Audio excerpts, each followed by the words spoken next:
పేరు బాలాజీ చిరబైన. అయితే చాలామంది వ్యూవర్స్ వచ్చేసి కొన్ని డౌట్స్ని నాకు ఏదైతే ఇప్పుడు నేను ఆల్రెడీ 3-4 వీడియోలు పంచాయతీ కార్యదర్శి పైన ఎగ్జామ్ రాసిన అనంతరం నేను వీడియోలు చేయడం జరిగిందో దాంట్లో వాళ్ళు ఒక కింది కామెంట్ బాక్స్లో ఈ క్రింది క్వశ్చన్స్ తమ డౌట్స్ రూపంలో కింద కామెంట్ చేయడం జరిగింది. ఆ కామెంట్స్ సంబంధించి ప్రతి వారికి మ్యాక్సిమం వాళ్ళు ప్రధానంగా అడిగే క్వశ్చన్స్ ఏంటంటే ఒక 4 క్వశ్చన్లు మాత్రం ప్రధానంగా వాళ్ళు రైజ్ చేయడం జరుగుతుంది. అయితే దాంట్లో ఫస్ట్ క్వశ్చన్ ఏంటంటే ఎందుకు ఆన్సర్ షీట్ కానీ క్వశ్చన్ పేపర్ కానీ బయటకు ఇవ్వలేదు, ఆన్సర్ షీట్ కానీ క్వశ్చన్ పేపర్ కానీ బయటికి ఎందుకు ఇవ్వలేదు అనేది వాళ్ళ ప్రధాన సందేహం. అయితే చూడండి, క్వశ్చన్ పేపర్ ఆన్సర్ షీటు ఇవ్వకపోవడం అనేది దీనికే కాదు, రీసెంట్గా జరిగిన పీజీటీ టీజీటీ ఎగ్జామ్లకు కూడా ఇవ్వకుండా తీసుకోవడం జరిగింది. ఎందుకంటే ఈ విధమైన ప్రధాన సమస్య ఎందుకు వస్తుందంటే ప్రస్తుత పరిస్థితుల్లో రాష్ట్రంలో కొంత ఇలాంటి ఎగ్జామ్స్లో కానీ ఇంకా వేరే ఇతర విషయాల్లో కూడా కొంత పొలిటికల్ క్రైసిస్ అనేవి వచ్చి ఆ పొలిటికల్ ఇష్యూస్గా కొంతమంది అభ్యర్థులు వాళ్ళు రాసిన జెన్యూన్గా లేనటువంటి అభ్యర్థులు రాసినా రాయకున్నా సపోజ్ క్వశ్చన్ పేపర్ విషయం తీసుకున్నాం, క్వశ్చన్ పేపర్లో రాంగ్ క్వశ్చన్స్ వచ్చినాయని, అదేవిధంగా ఆన్సర్ షీట్ అయితే బయటికి ఇస్తేనేమో మేము ఆన్సర్లో డబుల్ బబుల్ చేసినామనో లేకపోతే రాంగ్ బబుల్ చేసినామనో ఇలాంటి సమస్యలు రావడంతో వాళ్ళు ముందుగానే మన హైకోర్టుని అప్రోచ్ కావడం, అక్కడ సింగిల్ బెంచ్ తీర్పు కోసం వాళ్ళు అక్కడి నుంచి మళ్ళీ అఫిడవిట్ ఫిల్ చేయమని ఏదైతే కండక్ట్ చేసిందో కన్సల్ట్ డిపార్ట్మెంట్కు వాళ్ళు పంపించడం. గతంలో అయితే దాదాపుగా టీఎస్పీఎస్సీ భర్తీ చేసి ఉండే, అయితే టీఎస్పీఎస్సీకి పంపించడం, అక్కడి నుంచి అది బెంచ్ మీద కేసు వస్తారకే ఈ విధంగా ఒక పెద్ద లాంగ్ ప్రాసెస్లో జరిగే పరిస్థితులు ఉండే. సో చైనాలో ఒక సామెత ఉందండి, చైనాలో ఒక సామెత ఉంది ఏంటంటే ఆలస్యంగా జరిగే న్యాయం కూడా అన్యాయమే, ఆలస్యంగా జరిగే న్యాయం కూడా అన్యాయమే. ఉదాహరణ చూడండి, ఎక్కడ క్వశ్చన్ పేపర్ వల్ల లేట్ అయింది ఇప్పటివరకు ఎగ్జామ్లో, ఎక్కడ ఆన్సర్ షీట్ వల్ల బయటికి ఇవ్వడం వల్ల లేట్ అయిందని మీకు సందేహాలు వచ్చే అవకాశం ఉంది. దాన్ని మీకు క్లారిఫై చేసే అవకాశం ఇస్తాం. చూడండి, క్వశ్చన్ పేపర్ ఇవ్వడం అనేది ఉదాహరణ రీసెంట్గా గ్రూప్ 2 అనేది 2016 నవంబర్లో జరిగితే దాని మీద 18 క్వశ్చన్లు ఉన్నటువంటి ఆన్సర్లు తప్పున్నాయి, ఒక కీకి సంబంధించి ఇంకో కీ ఇచ్చారని కోర్టుకు వెళ్ళిరండి. నిన్ననే జడ్జిమెంట్ కాపీ కూడా బయటకు వచ్చింది. దాదాపుగా టీఎస్పీఎస్సీ తీసుకున్నటువంటి 1:3 లిస్ట్లో ఈ 18 క్వశ్చన్లకి ఎక్కడ కూడా ఆన్సర్స్ ఇప్పుడు కోర్టు తీర్పులో కూడా ఎక్కడ కూడా ఆన్సర్ చేంజ్ చేయలేదు. కానీ ఒక 2 క్వశ్చన్స్ మాత్రం ఆన్సర్ మార్చింది. బట్ మార్చినప్పటికీ కూడా ఆల్రెడీ వాళ్ళు 1:3 లిస్టు తీసుకున్నారు కాబట్టి దాదాపు అక్కడ ఉన్నటువంటి అభ్యర్థులే 99% అక్కడ ఉన్న అభ్యర్థులే సరిపోయే అవకాశం ఉంది. కానీ ఇప్పటి వరకు ఎలాంటి మరి క్వశ్చన్ పేపర్లో వచ్చిన క్వశ్చన్లకు సంబంధించి ఎలాంటి తప్పులు లేకున్నా కానీ ఇంతకాలం ఆ క్వశ్చన్ పేపర్ విషయంలో కొంత ఆగాల్సి వచ్చిన పరిస్థితి వచ్చింది. అదేవిధంగా ఆన్సర్ షీట్ విషయంలో ఆన్సర్ షీట్ విషయంలో చాలామంది చాలా విధాలుగా వాళ్ళు ఎగ్జామ్ రాయడం, నెక్స్ట్ డేనే కోర్టుకు వెళ్ళడం, కోర్టుని అప్రోచ్ కావడం, మేము హాల్ టికెట్ నెంబర్ వేయలేదు, లేకపోతే రాంగ్ బబుల్ నెంబర్ వేసినాం, లేకపోతే మాది క్యాల్కులేట్ చేయాలి. కంపల్సరీ దాదాపుగా ప్రభుత్వాలు ఏమైనా క్యాల్కులేట్ చేయడానికే చూస్తాయండి. గతంలో ఎగ్జామ్స్ కండక్ట్ చేసినటువంటి టీఎస్ఎల్ పిఆర్బి కావచ్చు, లేకపోతే ఏపీపీఎస్సీ కావచ్చు, దాదాపు వాళ్ళు రాంగ్ బబ్లింగ్ డబుల్ బబ్లింగ్ చేసినా కానీ క్యాల్కులేట్ చేసేది. కాకపోతే ఈసారి వచ్చిన ప్రస్తుత పరిస్థితుల్లో సమస్య ఏంటంటే కొంతమంది చేయొద్దు అని కోర్టుకు పోవడంతో, ఇన్స్ట్రక్షన్స్ ఫాలో కావాలని కోర్టుకు పోవడంతో ఇంకా అది ఆ కేసు మొత్తం ప్రొలాంగ్ అవుతూ ఈ విధంగా వచ్చింది. సో క్వశ్చన్ పేపరు ఇందుకోసం వేయలేదు, మళ్ళీ ఏదైనా ఆగొచ్చు అనేది. ఆన్సర్ పేపరు ముందే వీళ్ళు అప్రోచ్ కావడం, మళ్ళీ కోర్టుని అది బెంచ్ మీదకి రావడం, బెంచ్ టైం లేకపోవడం, ఓ రోజు కింద న్యాయవాది సెలవుల్లో ఉండడం, లేకపోతే టీఎస్పీఎస్ లేకపోతే కన్సల్టు ఏదైతే ఎగ్జామ్ కండక్ట్ చేసిన డిపార్ట్మెంట్ ఉందో టీఎస్పీఆర్ఈ వాళ్ళు లేకపోతే లేటుగా అఫిడవిట్ ఫిల్ చేయడం, ఈ విధంగా ప్రతిదీ లెంతీ ప్రాసెస్ అయ్యే అవకాశం ఉంది. కాబట్టి ఎట్టి పరిస్థితుల్లో దీన్ని తొందరగా కంప్లీట్ చేద్దామన్న ఉద్దేశంలో ఈ విధంగా మనకు క్వశ్చన్ పేపర్ ఆన్సర్ షీట్ ఇవ్వలేదు.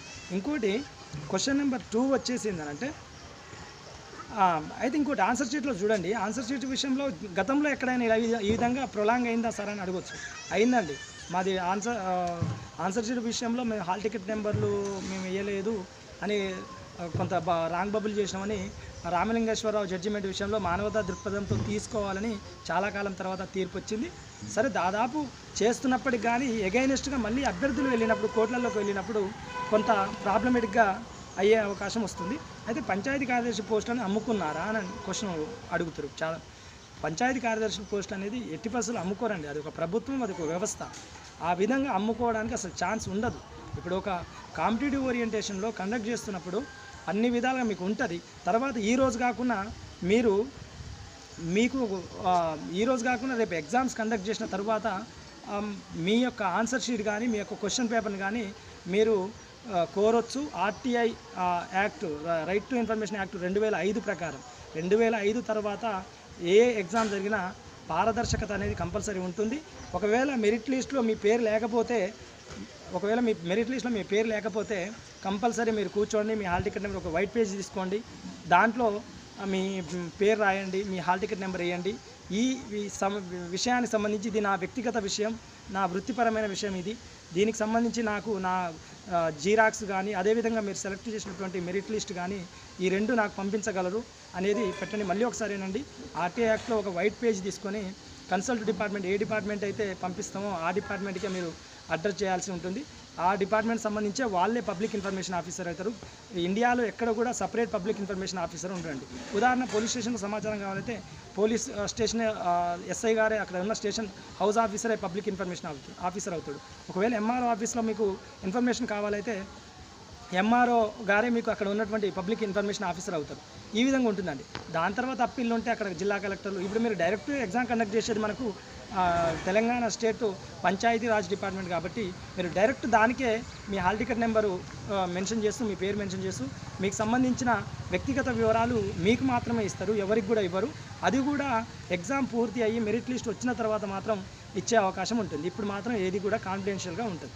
అందుకనే నేను ఒకటే చెప్తున్నా, ఎవ్వరు కూడా అభ్యర్థులు ఏదో గాబరపడి ఏదో జరిగిపోతుందని అనుకోవద్దండి. తెలుసో తెలియకో కొంతమంది ఈ విధమైనటువంటి పుకార్లను తీసుకొచ్చే పరిస్థితి ఉంది. ఆ విధంగా ఎట్టి పరిస్థితులను నమ్మొద్దు. పంచాయతీ కార్యదర్శుడు ఎక్కడ కూడా ఏ జాబ్ కూడా పోదు. ఒకవేళ మీకు సంబంధించి అలాంటి మెరిట్ లిస్ట్లో నీకంటే తక్కువ మార్కులు వచ్చిన అభ్యర్థికి వచ్చిందని అనుకున్నప్పుడు మీరు కంపల్సరీ నేను చెప్పిన ఏదైతే ఆర్టీ యాక్ట్లో దాని ద్వారా పొందవచ్చు. ఇంకొక వ్యక్తి రూల్ ఆఫ్ రిజర్వేషన్ అడగడం జరిగింది. రూల్ ఆఫ్ రిజర్వేషన్ అంటే ఏంటంటే, భర్తీ చేసేటప్పుడు ఏ విధానంలో భర్తీ చేయడం అంటే, సపోజ్ చూడండి, ఫస్ట్ ఓపెన్ జనరల్లో భర్తీ చేస్తారు. ఓపెన్ జనరల్కు ప్రతి క్యాస్ట్ వాళ్ళు, ప్రతి మహిళ, ప్రతి పురుషులు అందరూ కూడా పోటీ పడతారండి. ఇక్కడ ఓపెన్ జనరల్లో అయిపోయిన తర్వాత ఎవరైనా వస్తారు ఇందులోకి. ఎస్సీ, ఎస్టీ, బీసీ ఎవరు ఏ అభ్యర్థులైనా ఇందులోకి వచ్చేస్తారు. ఇది ఒకటి. ఇక చూడండి, రెండవది ఓపెన్ జనరల్ అయిపోయినాక జనరల్ రిజర్వేషన్ అంటాం. జనరల్ రిజర్వేషన్ ఇక్కడ మహిళలు పురుషులు ఇద్దరు కూడా పోటీ పడతారు. వాళ్ళ రిజర్వేషన్ కేటగిరీలో వాళ్ళిద్దరు కూడా పోటీ. ఉదాహరణ తీసుకోండి, బీసీఏ ఉందనుకో, బీసీఏలో ఓపెన్ కేటగిరీలో ఎవరైతే అభ్యర్థులు అంటే చూడండి, రెడ్డీస్ కానీ లేకపోతే ఇంకెవరైతే ఓసీ తిరగదు అదర్ క్యాస్ట్లో ఉన్నటువంటి వాళ్ళు, లేకపోతే ఇంకా కాపులు కానీ నాయుడు, ఈ విధంగా అంటే ఇక్కడ వాళ్ళు సరే, ఇక్కడ కాపు నాయుడు ఇక్కడ బీసీడీలోనే ఉన్నారు. ఆంధ్రప్రదేశ్లో మాత్రం వాళ్ళు కూడా అక్కడ ఓసీలో ఉన్నట్టుంది. సో నేను అనేది ఏంటంటే, ఓసీ క్యాడర్లో వచ్చే ప్రతి అభ్యర్థి, ఇక్కడ ఎగ్జామ్ రాసిన ప్రతి అభ్యర్థి వస్తాడు. తరువాత బీసీడీనో, బీసీబీ, బీసీసీ, బీసీఏ రిజర్వేషన్కి వెళ్ళిపోతారండి. అక్కడ మహిళలు పురుషులు ఇద్దరు కూడా ఆ రిజర్వేషన్లో పోటీ పడడం జరుగుతుంది. ఉదాహరణ బీసీడీ అనుకున్నాం అనుకోండి, బీసీడీలో బీసీడీ మహిళ, బీసీడీ పురుషులు ఇద్దరు కూడా పోటీ పడతారు అక్కడ ఓపెన్లో రానట్టయితే. ఈ విధంగా జరిగిన తర్వాత మళ్ళీ మహిళలకు ఉన్న అవకాశం ఏంటంటే, మహిళా ఓపెన్ జనరల్ ఉంటుందండి. మహిళా ఓపెన్ జనరల్ ఉంటుంది. వీళ్ళు బీసీడీ పురుషులతో పాటు పోటీపడి కూడా ఉద్యోగం రానట్టయితే బీసీడీ ఓపెన్ మహిళ ఉంటుంది. ఇక్కడ అన్ని తరగతుల మహిళలు ఇక్కడ పోటీ పడతారు. ఇక్కడ ఏది ఓపెన్ మహిళా రిజర్వేషన్, ఓపెన్ మహిళలు అక్కడ రిజర్వేషన్ బీసీడీలో రాని మహిళలకు అలా ఇక్కడ కింద అన్ని తరగతుల మహిళలు పోటీ పడే ఉద్యోగాలు ఉంటాయి. సో ఇక్కడ మళ్ళీ మహిళలు అందరూ ఓపెన్ ఉమెన్ జనరల్లో పోటీ పడతారు. ఇక్కడ కూడా రానటువంటి మహిళ ఎవరైతే ఉంటారో మళ్ళీ ఆ బీసీడీ మహిళ బీసీడీ రిజర్వేషన్లో ఉన్న పోస్టుకు ఎంపిక చేయడానికి అవకాశం ఉంటుంది. ఇక్కడ కూడా రాని ఎడల ఇన్ కేస్ ఆమె ఏదో పిహెచ్ఓ లేకపోతే స్పోర్ట్స్ అథారిటీ సంబంధించి ఇంకేమన్నా రిజర్వేషన్ సర్టిఫికేట్స్ ఉంటే అక్కడ పిహెచ్ కోటాలో అప్పుడు చివరి దశలో చూస్తారు. ఇది అండి రూల్ ఆఫ్ రిజర్వేషన్. చాలామంది అడుగుతారు, 2-3 అభ్యర్థులు నాకు కింద కామెంట్స్ రూపంలో పెట్టారు ఏ విధంగా రూల్ ఆఫ్ రిజర్వేషన్ అనేది ఉంటుందని. ఇంకొకటి 95% మనకు జోనల్ వ్యవస్థ రావడం వల్ల ఉపయోగం ఏంటి అనేది ఒక క్వశ్చన్ మార్క్. జోనల్ వ్యవస్థ రావడం వల్ల ఉపయోగం ఏంటంటే, గతంలో 80:20 అంటే 80% అభ్యర్థులు లోకల్ అభ్యర్థులను ఫిలప్ చేస్తే 20% అభ్యర్థులు నాన్ లోకల్ అభ్యర్థులను ఫిలప్ చేసేది. నాన్ లోకల్ అభ్యర్థులకు ఎప్పుడు కూడా అది రిజర్వేషన్ కాదండి. నాన్ లోకల్ రిజర్వేషన్ కాదు అది. ఇక్కడ లోకల్లో ఉన్న అభ్యర్థులు పోస్టులు, సపోజ్ ఉదాహరణ చూడండి, ఒక 100 పోస్టులు ఉన్నాయని అనుకుందాం. 100లో 20 పోస్టులు ఇప్పుడు 95 పోస్టులు లోకల్ అభ్యర్థులతో భర్తీ చేస్తారు. ఇంకొక 5 పోస్టులు లోకల్ అభ్యర్థుల మార్కులు నాన్ లోకల్ అభ్యర్థుల మార్కుల కంటే ఎక్కువ ఉంటే, నాన్ లోకల్ అభ్యర్థికి ఏమి ఇయ్యరండి, లోకల్ అభ్యర్థికే ఇస్తారు. ఆ 5 పోస్టులు కూడా లోకల్ అభ్యర్థులకే ఇస్తారు. ఈ విధంగా ఉంటుందండి. నాన్ లోకల్ అనగానే ఈ 95 పోస్టులు లోకల్ అభ్యర్థులకు కేటాయించి ఈ 5 పోస్టులు వాళ్ళ జిల్లాలో సెలెక్ట్ కానీ నాన్ లోకల్ అభ్యర్థులు ఇక్కడికి వచ్చి కూర్చుంటారు అనేది లేదు. గతంలో గిరిగ్లాని కమిషన్ సిఫార్సులుగా అదే చెప్పిందండి. ఏ విధంగా అవకతవకలు జరిగింది అనంటే దాదాపు 200 రకాలుగా అవకతవకలు జరిగిన దాంట్లో నేను చెప్పిన ఒక రకం.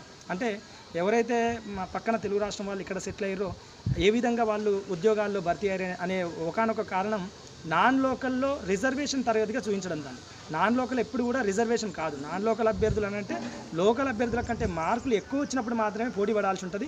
కానీ గతంలో ఉమ్మడి ఆంధ్రప్రదేశ్లో ఆ విధంగా జరగలేదు. అందుకనే మనం చూసినాం. తర్వాత ఉద్యమం వచ్చింది, తెలంగాణ వచ్చింది. ఇప్పుడు లోకల్ అభ్యర్థులను భర్తీ చేసుకోవాల్సిన అవసరం ఉంది. జోనల్ వ్యవస్థ 95 కాబట్టి, డిస్టిక్ జాబుల్లో 95 కాబట్టి 95% లోకల్ అభ్యర్థులు, 5% లోకల్ నాన్ లోకల్ అభ్యర్థులు ఇద్దరు పోటీ పడతారు. కంపల్సరీ ఎవరైతే లోకల్ అభ్యర్థులు ఎక్కువగా స్కోర్ ఉంటుందో వాళ్ళకే జాబ్ ఇచ్చే అవకాశం ఉంటుంది. ఇది అండి నాకు సంబంధించిన మెయిన్ క్వశ్చన్స్. చాలామంది చాలా కామెంట్స్. ఇంకోటి, ప్రతి జిల్లాకు సంబంధించిన మీరు ఎందుకు పెడతలేరు, కేవలం నల్గొండకే గెట్ చేయగలుగుతారు, సూర్యాపేటకు మాత్రమే చెప్తారు, లేదా రంగారెడ్డి చెప్తారు, వికారాబాద్ చెప్తారు అని అడగడం జరుగుతుంది. తెలియని విషయాన్ని నేను చెప్పలేనండి. ఎందుకంటే మీకు పెద్దపల్లిలో కాంపిటీషన్ ఎక్కువగా ఉంటుందా, జగిత్యాలలో ఎక్కువ ఉంటుందా, కరీంనగర్లో ఎక్కువ ఉంటుందా అనేది అక్కడ ఉన్నటువంటి కాంపిటేటివ్ అభ్యర్థులు మీద ఆధారపడి ఉంటుంది. ఇప్పుడు సపోజ్ యాదాద్రి భువనగిరి జిల్లాలో పోస్టుల సంఖ్య తక్కువగా ఉన్నా కటాఫ్ తక్కువగా ఉంటుంది. ఎందుకు? అక్కడ ఆల్రెడీ కాంపిటేటివ్ అవేర్నెస్ అనేది కొంత సూర్యాపేట జిల్లా, నల్గొండ జిల్లాతో ఉన్నప్పుడు తక్కువగా ఉంటుంది కాబట్టి నేను ఊరికే ఉత్తగానే నేను ప్రతిదాన్ని విశ్లేషించలేను, అంత నాలెడ్జ్ కూడా లేదు. జస్ట్ ఇది కూడా నేను చేసేటటువంటి ఎక్స్పెక్టెడ్ కటాఫ్ నా 15 ఏళ్ళ కాంపిటేటివ్ సర్వీస్లో నేను చెప్తున్నా. 2006 నుంచి నేను కాంపిటేటివ్లో ఉన్నా. గతంలో 2 గ్రూప్ 2 మిస్ అయినాయి, మన గ్రూప్ 2 కూడా సెలెక్ట్ అయి ఉన్నా. ప్రస్తుతానికి నేను కానిస్టేబుల్గా పనిచేస్తున్నాను. అదేవిధంగా SW ఎగ్జామ్లో కూడా నేను లీడింగ్ స్కోర్లో ఉన్నా, 180 స్కోర్ తోటి. అదేవిధంగా పంచాయతీ కార్యదర్శి కూడా మంచి స్కోరే చేసిన. ఎవరు వేరే విధంగా అనుకోవద్దండి. ఉంటా అండి. ఇంకేమైనా మీకు డౌట్స్ ఉంటే కామెంట్ రూపంలో తెలియజేస్తుండండి. నా వీడియోలు మరింత గ్రామీణ అభ్యర్థులకు చేరే విధంగా చేరవేయండి. సబ్స్క్రైబ్ చేసుకొని అభ్యర్థులు ఏమైనా ఉంటే సబ్స్క్రైబ్ చేసుకునే ప్రయత్నం చేయండి. ఇది అండి ఈరోజు వీడియోకి సంబంధించి. ఉంటా అండి.